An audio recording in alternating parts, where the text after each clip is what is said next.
Bonjour à tous, aujourd'hui on interviewe le streamer rôliste Manéric. Vous allez voir qu'on est loin de ce cliché de merde.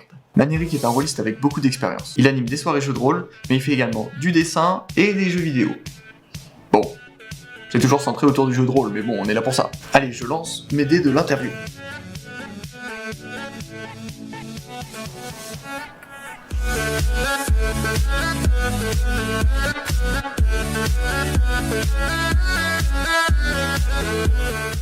Je suis Manéric, je suis streamer depuis début 2018 et j'ai décidé de streamer pour partager ma passion du jeu de rôle, du dessin et de quelques jeux vidéo associés au jeu de rôle. Comment t'es arrivé dans ce délire à ce point-là, entre guillemets, dans le sens à en faire vraiment ta passion numéro 1, tu vois, comment t'es rentré là-dedans? Eh bien, tout a commencé il y a longtemps, dans une lointaine galaxie. Arrivé au collège, on m'a expliqué qu'il fallait que je lise des livres. Ça me bottait pas plus que ça. Comme j'étais obligé, on m'a amené dans une bibliothèque et je devais choisir un livre pour le lire et ça allait être vérifié. Donc j'ai traîné des pieds. Je suis allé dans cette médiathèque à l'époque de collège, en 6e. Et je suis tombé sur un livre dont vous êtes le héros.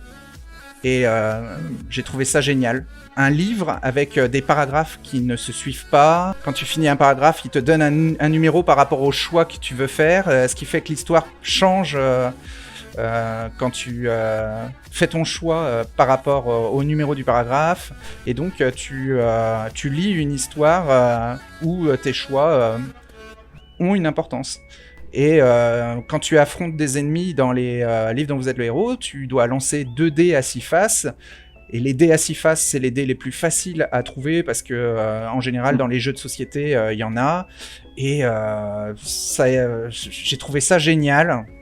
Et ça m'a vraiment motivé à lire énormément d'abord de livres dont vous êtes le héros, puis après des livres plus classiques. J'ai adoré en fait lire des histoires et ça me faisait voyager. Je suis assez imaginatif puisque à cette époque-là déjà je faisais du dessin et j'adorais lire des comics books et j'essayais d'inventer mes propres super-héros, mes propres histoires, mes propres BD. Les livres dont vous êtes le héros, je les ai partagés avec mes potes. Et un de mes potes m'a parlé d'un type de livre dont vous êtes le héros qui se jouait à plusieurs potes. L'œil noir. Je fais, ah ouais, qu'est-ce que c'est que ça Et en fait, c'était les prémices du jeu de rôle. C'était plusieurs livres dont vous êtes le héros qui compilaient plein de règles et un univers qui était lié à chaque bouquin. Et on s'est marré des après-midi entières, des week-ends entiers à faire ça. Bon, on taquinait beaucoup celui qui avait le rôle de maître de jeu, parce que dans un jeu de rôle, il y a différents rôles à tenir autour de la table pour que tout se passe bien. Il y a des règles à suivre pour avoir un cadre et que ce soit réaliste et cohérent. Parce que c'est très important pour notre cerveau que quand on nous raconte une histoire, il y ait une cohérence et des réponses aux questions qui peuvent être soulevées par rapport aux détails de l'histoire. La table est composée d'un maître de jeu qui est un petit peu une espèce de metteur en scène et qui doit connaître les règles du jeu, qui doit connaître le contexte du jeu, l'univers du jeu. En général, il y a des livres qui compilent les règles et l'univers du jeu. Pour chaque jeu de rôle, il y a un livre de base qui compile tout ça. Et dans les rôles du maître de jeu, il doit tout lire avec les secrets y compris de ce jeu qui ne sont réservés qu'au maître de jeu. Et l'autre rôle autour de la table, c'est joueur. Et où là, on te demande de créer un personnage pour interagir dans l'histoire que va raconter le maître de jeu. C'est pour ça que je dis que c'est un peu un metteur en scène. Et tu te laisses guider de A à Z, entre guillemets. Parce que tu peux prendre des décisions à un moment ou à un autre, mais le maître de jeu va toujours poser des limites, entre guillemets. Alors, oui, le maître de jeu pose le contexte et les joueurs interagissent avec le contexte et pour agir sur l'environnement et sur d'autres personnages, il y a des règles qui sont basées sur des lancers de dés et c'est pour ça que les feuilles de personnages pour créer un personnage sont importantes parce que c'est aussi là que le joueur va choisir les limitations de son personnage, ses avantages et ses handicaps en début de partie, avant que l'histoire ne commence. Le maître de jeu, lui, il raconte une histoire et fait voyager les joueurs d'un début jusqu'au milieu, puis jusqu'à une fin de l'histoire. Comme un film ou comme une série, quand c'est très long. Et à ce moment-là, ce n'est plus une aventure, on appelle ça une campagne ou une chronique. T'as toujours cherché à aller plus loin, justement, dans ce truc-là? En fait, j'ai découvert les premiers livres de base d'univers. Le premier jeu de rôle que j'ai vraiment fait, c'était Cyberpunk. Donc on est en plein dans l'actualité 30 ans plus tard avec le jeu vidéo, qui est inspiré du jeu de rôle. Et en fait, il y avait tout un univers de science-fiction qui était présenté, en fait, ou qui était suggéré dans le jeu de rôle. Le cinéma a beaucoup aidé dans mon imaginaire pour faire du jeu de rôle. Et souvent, les univers de jeux de rôle étaient inspirés de livres qui eux-mêmes avaient été adaptés au cinéma ou en série.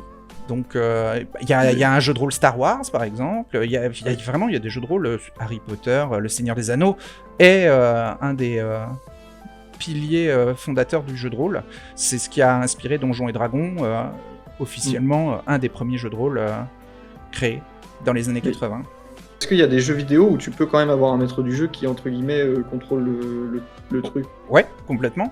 Et en fait, après, on tombe un peu dans les travers de Donjons et Dragons, c'est-à-dire, la caricature, c'est couloir, monstre, trésor. Couloir, monstre, trésor, et ça, en jeu vidéo, ça se fait énormément. C'est pour ça qu'on appelle les jeux vidéo couloir, monstre, trésor des RPG, et où on peut se dire que c'est à peu près ce qu'on fait dans les jeux de rôle autour d'une table, alors que pour moi, pas du tout. Disons que au début, quand j'ai découvert l'activité autour d'une table avec mes potes, on lançait des dés, on faisait du couloir monstre trésor, c'était très marrant. Mais au fur et à mesure qu'on vieillissait, qu'on grandissait, on recherchait des histoires plus... déjà, on avait une culture de cinéma ou de livres ou de séries ou de BD qui s'enrichissait, et on voulait des histoires plus profondes, plus sombres.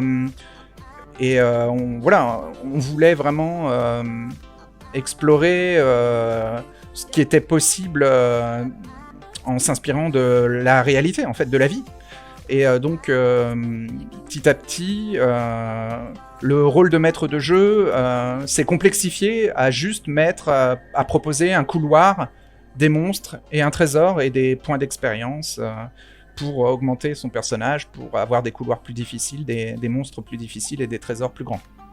Pour moi, le maître de jeu est un peu un metteur en scène. Il place une histoire et il place les personnages dans cette histoire-là, mais ce n'est pas le seul qui raconte l'histoire. Pour moi, les joueurs doivent aussi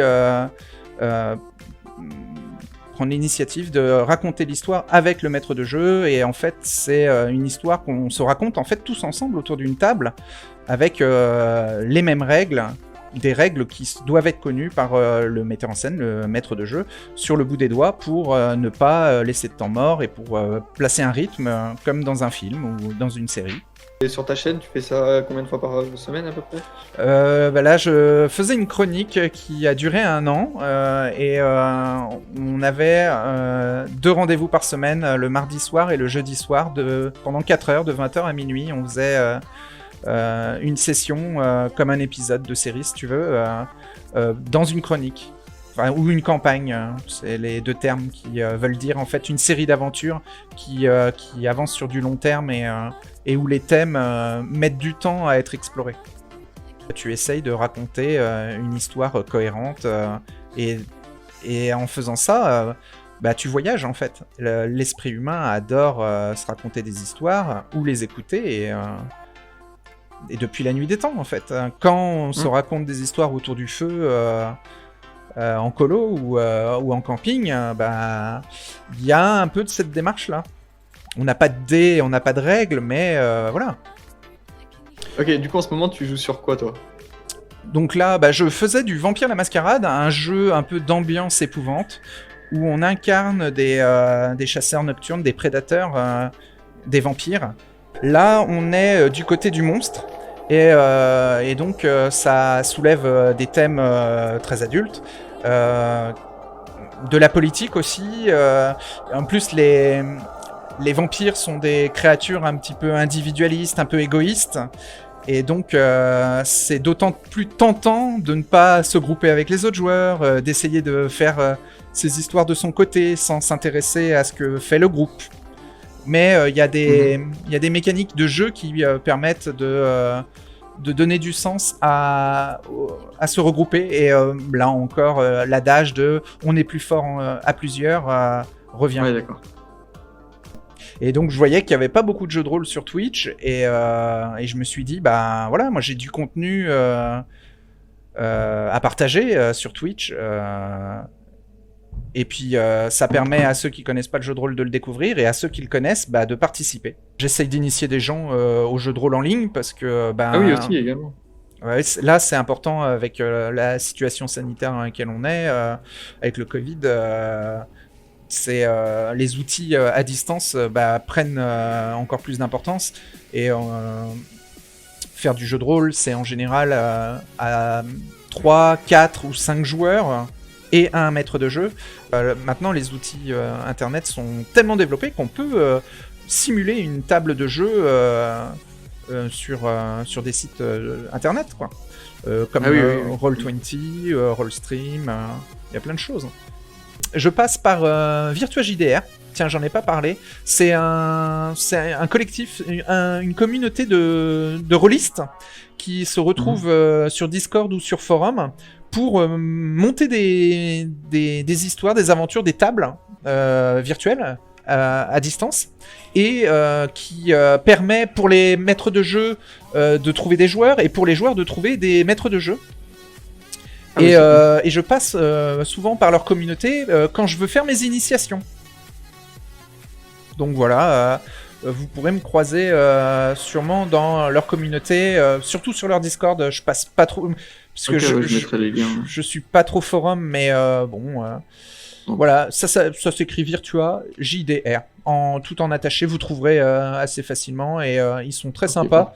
Le groupe d'admin qui gère ça, ils ont mon âge et ce sont la plupart du temps eux aussi des MJ parce que c'est quand t'es maître de jeu que tu explores le plus toutes les facettes du jeu de rôle parce que tu dois lire tous les univers, tu dois aussi t'inspirer ou t'imprimer les règles et tout gérer ça pour les joueurs, donc ça demande de l'organisation et ça, quand t'es admin dans une communauté, souvent t'es un organisateur. D'après toi, d'où vient le regain d'intérêt du web concernant le jeu de rôle? Parce que c'est vrai qu'on a l'impression que ça reprend un second souffle entre guillemets parce que justement on avait ce cliché du, enfin, je sais pas, je pense qu'il est encore un peu présent, mais genre ça redescend entre guillemets, non? En fait, le jeu de rôle, c'est une des activités de la sphère geek, si tu veux. Et comme le but, c'est de raconter des histoires, ça sera jamais démodé, en fait. Raconter des histoires, à n'importe quelle période, il y a de l'intérêt. Écouter des histoires ou raconter des histoires, ça intéresse tout le temps les gens. Même dans les cavernes autour du feu, les premiers hommes se racontaient des histoires et peignaient sur les surfaces intérieures de la caverne. C'est ça. Ah ouais, la limite c'est l'imagination, donc c'est sans limite. Bien sûr. Alors déjà, c'est sans limite pour une personne, mais là, c'est l'imagination d'un MJ plus de nombreux joueurs. Donc c'est multiplié par l'infini. C'est quoi la prochaine étape pour toi? En fait, moi j'ai pas trop de problème à animer une table avec beaucoup de joueurs. Le mieux c'est quand même d'avoir un nombre de joueurs assez restreint pour pouvoir leur donner beaucoup de temps de parole et pour pouvoir passer beaucoup de temps sur leur personnage. Je pense que moi ma prochaine étape c'est de m'améliorer au niveau du montage des enregistrements de ces sessions, de rendre ça plus dynamique, plus rythmé, d'essayer de rapprocher ça à vraiment un rythme de film ou de série pour que quelqu'un qui s'intéresse un minimum à l'histoire ait envie de continuer à suivre cette histoire comme s'il était presque un joueur. Merci à vous tous, et à la prochaine. Salut. Salut Mochi. Merci bien. Et voilà, c'était Manieric. Je vous invite évidemment à aller suivre ce qu'il fait sur sa chaîne Twitch. Et si vous voulez voir ses replays, c'est sur sa chaîne YouTube qu'il faut aller voir ça. Je vous remercie d'avoir regardé la vidéo. Je vous mets aussi le lien du Virtua JDR si vous voulez trouver des joueurs, un maître du jeu ou même les deux. Et je vous dis à la prochaine pour une prochaine interview. Salut!